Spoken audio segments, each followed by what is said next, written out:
አሁን ኢትዮጵያ አማራ ለደረሰበት መፈናቀል መሞት ከሌሎች ብሔር ብሔረሰቦች ጋር ተስማምቶ እንዳይኖር እሾህ የሆነ ህገ መንግስት አምጥቶ የደነቀረበት ለአማራ መፈናቀል ለአማራ ሞት ለአማራ መሰደድ ተጠያቂ የሆነ ለፍርድ የሚፈልገው አካል ጋር ቁጭ ብሎ አማራ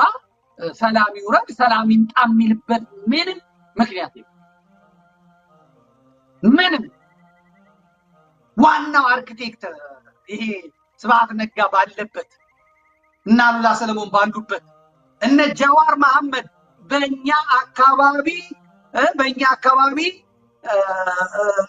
እስላም ያልሆነ ሰው ቢመጣ አንገቱን በሜንጫ ነው የምንለው ያለበት ተከበብኩ ብሎ የጎጃምን የጎንደርን የሸዋን የወሎን በኦሮሚያ ውስጥ የነበሩትን አማሮች ያሳረደ ያስጨፈጨፈ ያስገደለ እድሜ ዘመኑን አማራው የሚደቅበትን ኦርቶዶክስ የሚጠፋበትን ሲሰራ የኖረ ነዘመነ ካሴ ከጃዋር ጋር የሚያሰራቸው ምንድን